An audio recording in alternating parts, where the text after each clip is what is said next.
My mother-in-law kicked me out of her house because she disapproved of my decision to give birth at my parents' home. She forcibly removed me while I was still in my pajamas, not even allowing me to put on shoes. With only my phone in hand, I quickly called my mom, who was close by. I waited for her at a local diner. When my mom and sister learned about the incident, they were furious, and they immediately took action, setting into motion a chain of events that would soon spell trouble for my mother-in-law and my husband. My name is Clara, and I'm 29 years old. I married Mark, who is 31, a year ago. Mark's father owns a large company, and Mark is being groomed to take over as the next CEO. He's currently gaining experience by working at one of their smaller branches.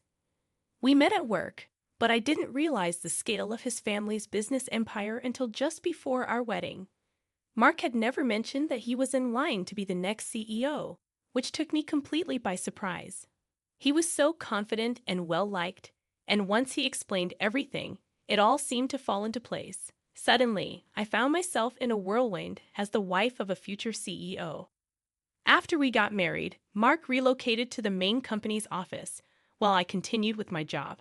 His father seemed supportive of my career, telling me, "I've heard you're a young leader at your workplace. Keep up the good work." But my mother-in-law, Linda, didn't share the same sentiment. Why would a wife neglect her home to work? She often questioned. She was strongly opposed to me having a job. At first, I thought living separately from Mark's parents would keep any conflicts at bay. I believed that distance would preserve peace between us. But I was wrong. They soon expressed a desire for us to live together. That's when the trouble really began. Mark's father, always busy with work, mentioned how helpful it would be to have someone around the house to take care of things. Mark liked the idea of us living with his parents too. "I'm worried about Mom. I've always lived here.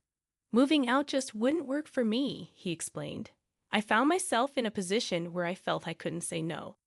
When they discussed the arrangement at dinner one evening, Linda added, "Since everyone agrees it's a good idea, Clara, do you have any objections?" Feeling cornered, I reluctantly agreed to move in with them. As soon as we were all living under one roof, the challenges began. Linda, who had already expressed disapproval of my job, started making my life miserable. She insisted that I quit my job and take on all the household chores, even though I was still working full-time. If she found any fault with my cleaning, such as a speck of dust or a stray hair, she would demand that I redo the entire task. Initially, I tried to take her criticisms in stride, thinking that being more thorough would keep her happy. But her demands escalated. She began checking impossible-to-reach places like behind the TV or in the corners behind dressers, which I felt was beyond reasonable. I remember one particular night vividly. I had just come home from a long day at work, exhausted and in need of rest. I thought I'd have a peaceful dinner and perhaps an hour of relaxation before bed. But as soon as I stepped inside, Linda stormed over to me, holding a broom as though it were a weapon. "Clara, the area behind the refrigerator has dust. You need to move it and clean it now." I looked at her, stunned by her demand. "Linda, I just came back from work. Can it wait until the weekend?" I asked, keeping my voice as calm as possible. She narrowed her eyes at me, her voice rising with every word. "No, it can't wait. You are the wife, and this house is your responsibility. I won't tolerate laziness." I had enough. "I can't clean these areas every day," I told her firmly. "I work just like Mark. I'll do a deep clean on the weekends. There's no need to redo everything today, right?" Linda was furious. "How dare you talk back to me like that?" she shouted, her face flushed with anger. She immediately summoned Mark, twisting the story to make it seem like I had been yelling at her. With a tearful performance, she exaggerated my calm suggestions as hostile confrontations. I had hoped that Mark would stand up for me, but his response was disappointing. "Why did you upset Mom like that?" "She was only trying to help," he said, siding with her. That was the moment I realized the stark difference in expectations within our household. Instead of support from my husband, I was reprimanded. From then on, I knew I could only rely on my father-in-law. But his constant absence due to work left me to fend for myself in an increasingly hostile environment. Linda's complaints never ceased, and I learned that standing up to her only made things worse. She would inevitably complain to Mark, who offered no defense on my behalf. To keep the peace, I began adopting a quieter demeanor, even though it was slowly suffocating me. This became my new way of surviving in that house. This uncomfortable routine carried on for nearly a year until I began experiencing health issues. Concerned, I went to see a doctor. The diagnosis turned my world upside down. I was pregnant. Despite my anxiety about how the family would react, I shared the news with Mark first. You know how I've been feeling sick lately? Well, I went to the doctor, and I'm pregnant. I revealed to him. That's great. So I'm going to be a dad, huh? Do we know the gender yet? Mark asked excitedly. Not yet. Does it matter to you? I responded, already sensing that something deeper was at play. Of course it matters. It has to be a boy, Mark declared with confidence. Since he was an only child, I knew there was pressure for us to have a son who could continue the family legacy. What if it's a girl? I wondered aloud, starting to feel nervous. Don't worry. I'm sure it's a boy. He reassured me, though his insistence made me uneasy. When we found out that we were having a girl, I was overjoyed. But Mark's reaction was much less enthusiastic. A girl. Are you sure? Get it checked again, he said, his voice laced with disappointment. His reaction left me anxious about how Linda would take the news, but we couldn't keep the pregnancy a secret from them forever. One evening, Mark finally told his parents about the baby. My father-in-law was thrilled. That's wonderful, Clara. We're finally going to have our first grandchild, he exclaimed with genuine happiness. However, Linda's reaction was different. A girl? Not a boy? It has to be a boy for Mark's sake, she muttered under her breath. Her disappointment was palpable. After that, things only worsened.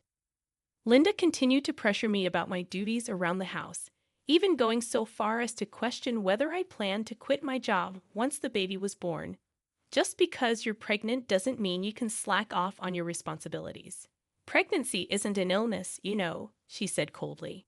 Hearing such words from another woman, particularly one who had experienced pregnancy herself, was shocking. It made me seriously question whether staying in this house was the right choice for my baby's well-being. My parents lived about a 4-hour train ride away.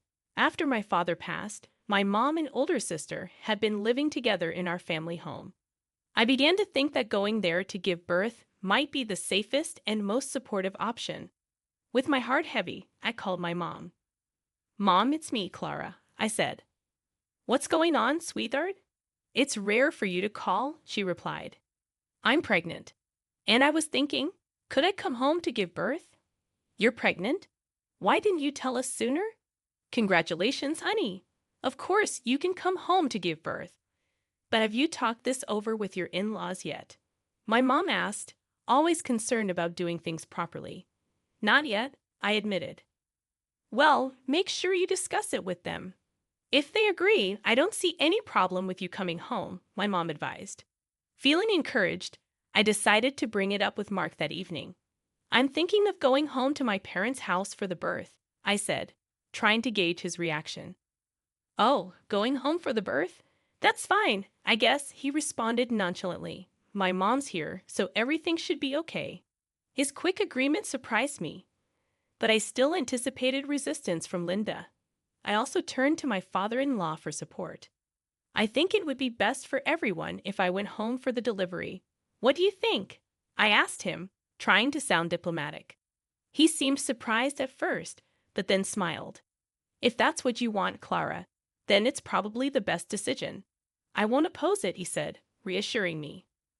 Relieved to have his support, I prepared to go home without any major issues. But on the morning I was set to leave, I woke up to find my packed luggage missing.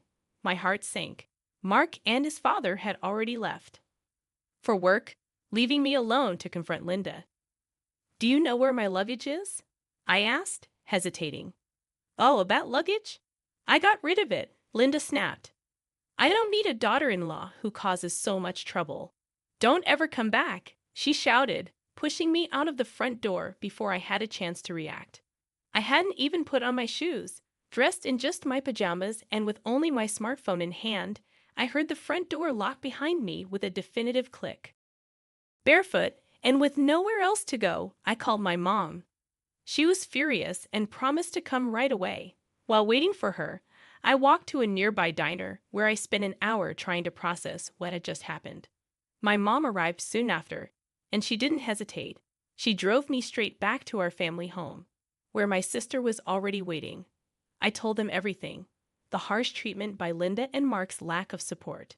My mom and sister quietly exchanged words, murmurs that left me wondering what they were planning. The next morning, back at my family home, I went to fetch the newspaper.